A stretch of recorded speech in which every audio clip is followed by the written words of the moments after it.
Hello everyone, आज है 1 फरवरी और आज इस वीडियो में हम बात करने जा रहे हैं बजट के बारे में और उसके साथ बजट का क्या इम्पैक्ट पड़ा इंश्योरेंस सेक्टर को। क्योंकि आज बजट के बाद जो सेक्टर सबसे ज़्यादा टूटा है वो इंश्योरेंस सेक्टर है। एलआईसी में तकरीबन 8.5% की गिरावट आई, एचडीएफसी लाइफ में 11% की गिरावट है, एसबीआई लाइफ में भी 8.5% की गिरावट है, ICICI prudential life insurance company में भी 11% की गिरावट है। बजट अनाउंस होने के बाद सबसे ज्यादा गिरावट इसी सेक्टर में आई है और वीडियो में हम उसके बारे में डिस्कस भी करेंगे कि भैया अगर ऐसा क्या हो गया कि जिस बजट की लोग इतनी तारीफ कर रहे हैं उस बजट की वजह से इंश्योरेंस सेक्टर में इतनी बड़ी गिरावट हमें देखने को मिली। तो वीडियो को शुरू करूँ उससे पहले अगर आपने अभी तक चैनल को सब्सक्राइब नहीं किया है तो प्लीज़ अभी इसे सब्सक्राइब कर लीजिए, क्योंकि आगे भी बहुत सारे वीडियोस हैं जो आपको काफ़ी ज़्यादा हेल्प करेंगे। तो सबसे पहले हम बात करें कि इंश्योरेंस सेक्टर में हो क्या गया।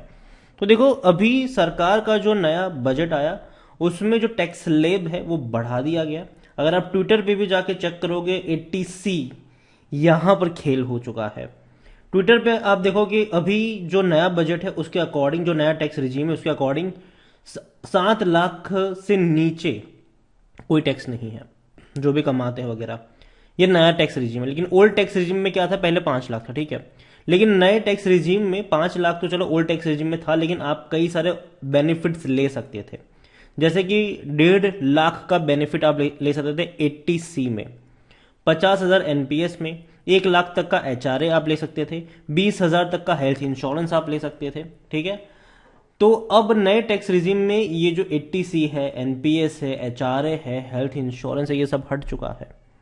तो पहले क्या करते थे लोग, जो सैलराइज एम्प्लॉय है जिसका पैकेज मान लो कि 7 लाख था, 8 लाख था, वो लोग क्या करते थे कि 80C में क्या आता है, म्यूचुअल फंड्स आता है, ठीक है। 80C में एसआईपी आता है और मेन जनरली लोग इसी का इस्तेमाल भी करते थे, ठीक है। हेल्थ इंश्योरेंस भी आप देख लो यहां पर। तो अब ये इससे बाहर हो चुके हैं।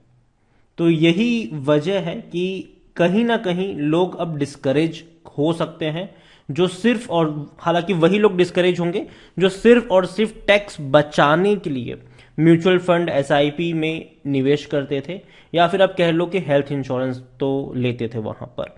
तो ये एक कहीं ना कहीं डिस्करेजमेंट आपको देखने को मिलेगा उन निवेशकों में, उन लोगों में, उन सैलराइज एम्प्लॉयज में जो टैक्स स्लैब से बचने के लिए म्यूचुअल फंड्स हो या 80C का 1.5 लाख तक का जो बेनिफिट लेते थे वो वहां पर। तो देखो, सरकार के भी कुछ अलग अलग आर्ग्यूमेंट है। सरकार की आर्ग्यूमेंट ये है कि हमने ऑलरेडी 7 लाख का कर दिया यहां पर, जिसका मतलब ये है कि अब यूजर, मतलब अब उनके ऊपर डिपेंड है कि भैया उनको अब इन्वेस्ट करना है या उनको उड़ाना है पैसा। तो ये उनके ऊपर डिपेंड करता है कि उनको क्या करना है। यहां पर अगर आप देखो तो currently those with income up to 5 lakh do not pay any income tax in both old and new tax regime. I propose to increase the rebate limit of 7 lakh in the new tax regime. जो नए tax regime में है 5 लाख से limit बढ़ के 7 लाख तक हो गई है। Thus, the person in the new tax regime will income up to 7 lakh will have to pay no taxes। ये आज हमारे फाइनेंस मिनिस्टर ने कहा है कि 7 लाख तक का भैया आपको कोई टैक्स पे नहीं करना है।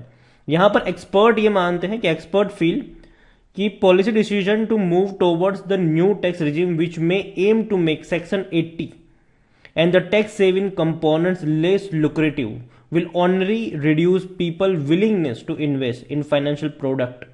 तो यहां पर सिंपल चीज है कि कहीं ना कहीं जो टैक्स 80C की वजह से लोग एक लुक्रेटिव होते थे कि भैया हमें पैसा यहाँ की तरफ एटलीस्ट हम टैक्स में ना आए, तो इसलिए हम यहाँ पे पैसा लगा देते हैं। तो एक रीजन थी। और यहाँ पर यह भी है कि the government is trying to make 80C absolute with the new tax regime and I would have like a phase roll down of 80C। many investors force themselves, ठीक है, many investors force themselves to save in ELSS and term insurance। उनका ये कहना है कि काफी लोग अपने आप को फोर्स करते थे टर्म इंश्योरेंस लेने के लिए ELSS में, और जिसकी वजह अब उन्होंने ये हटा दिया है। My concern is that under the new tax regime this may lead to reduce individual saving. 80C could have been address, ये कहना है आनंद के राठी का, जो को फाउंडर है मेरा मनी स्टेट। क्योंकि कहीं ना कहीं देखो, कहीं लोग यहाँ पे अगर ये नहीं होगा तो लोग लेस इंटरेस्ट रहेंगे ELSS और जो टर्म इंश्योरेंस वगैरह लेने में। और जिसकी वजह से जिसका धंधा चौपट हो रहा है, इतना धंधा खराब हो रहा है, वो इंश्योरेंस कंपनियां हैं। आप खुद सोचिए कि अगर लोग पैसा नहीं लगाएंगे, ठीक है, और कुछ भैया यहाँ पर अगर हम बात करें ELSS की, अगर हम बात करें म्यूचुअल फंड्स वगैरह की बात करें, तो वहाँ पर और भी बड़ी कंपनी आती है, चाहे HDFC AMC की हम बात करें या फिर और भी कई सारी कंपनीज है जो इस कारोबार में है, तो उनको भी झटका लग सकता है। वो भी है यहाँ पर। इंश्योरेंस सेक्टर को भी झटका लगा है यहाँ पर। टर्म इंश्योरेंस जो लोग लेते हैं यहाँ पर, उनको भी झटका लगा है, क्योंकि कहीं ना कहीं पहले टैक्स बेनिफिट में था अगर आप लेते थे तो, अब वो टैक्स बेनिफिट में नहीं है। आप उसको टैक्स बेनिफिट के तौर पर ट्रीट नहीं कर सकते हैं। और यही वजह है कि आज भयंकर गिरावट आई है LIC में, HDFC लाइफ में, SBI लाइफ में, ICICI प्रूडेंशियल में। याद रखिए इसका असर होगा तो ज़रूर, ठीक है, थोड़ी बहुत गिरावट आपको देखने को मिलेगी ज़रूर। आज गिरावट है, कल भी गिरावट आपको दिखा सकता है ये सेक्टर।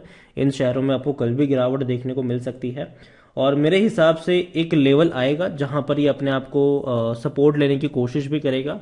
अगर आपको खरीदारी करनी है तो मेरे हिसाब से HDFC लाइफ मुझे पसंद आता है, लेकिन अभी जिस तरीके का माहौल बना हुआ है, डेफिनेटली थोड़ी बहुत और गिरावट आपको यहाँ पर देखने को मिलेगी। तो अभी मैं खरीदारी की रिकमेंडेशन नहीं करूंगा, लेकिन खरीदारी करी है तो बने रहिए। सरकार का डिसीजन है, शॉर्ट टर्म में आपको यहाँ पर गिरावट देखने को मिलेगी, लेकिन जो कोर इन्वेस्टर्स है, जो लोग म्यूचुअल फंड्स में SIP में निवेश करना ही चाहते हैं, जो कहते हैं कि सिर्फ टैक्स बचाने के लिए निवेश नहीं करते थे, वो करते ही रहेंगे, ठीक है। वो तो वहां पे कोई दिक्कत की बात मुझे लगती नहीं है, लेकिन मुझे ये जरूर लगता है कि हो सकता है कि अब वहां पर वो लोग भी अपना इन्वेस्टमेंट थोड़ा सा कम कर दे, थोड़ा सा कम कर सकते हैं। तो मैं यही कहूंगा आपसे कि अभी कहां तक जाएगा, कहां तक टूटेगा, ये कहना मुश्किल है। और शायद हो सकता है कि इस फैसले के ऊपर दोबारा सोचा भी जाए, तो कोई अभी क्लियर कट आंसर उसका नहीं है। लेकिन इन कंपनियों के ऊपर नज़र होनी चाहिए, क्योंकि कंपनी फंडामेंटली देखा जाए तो स्ट्रांग कंपनियां हैं। और इंश्योरेंस सेक्टर देखो बर्बाद होने वाला सेक्टर तो नहीं है, एक बेहतरीन सेक्टर ज़रूर है। और अगर ये टूटेगा तो खरीदारी के मौके भी बनेंगे। और मैं यही कहूँगा आपसे कि यहाँ से अगर ये शेयर, ये कंपनियां और आपको 15% तक की गिरावट दिखाता हुआ नजर आए, 12 से 15% तक की गिरावट दिखाता हुआ नजर आए, तो खरीदारी के मौके आपको यहाँ पर ढूंढने ज़रूर चाहिए। और जो कंपनी जो मुझे पसंद है वो है HDFC लाइफ, SBI लाइफ और ICICI प्रूडेंशियल। मैं LIC में नहीं जाऊंगा, क्योंकि बहुत तामझाम है यहाँ पर, तो LIC में मैं नहीं जाऊंगा अभी के लिए, क्योंकि मुझे लगता है कि इनका मार्केट शेयर ऑलरेडी काफ़ी कम हो रहा है, धीरे धीरे कम होता जा रहा है।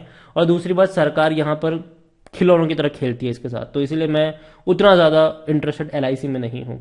लेकिन बाकी की जो कंपनियां हैं वहाँ पर अगर आप और 12-15% की गिरावट देखते हो आने वाले दौर में, तो डेफिनेटली मौके बन सकते हैं।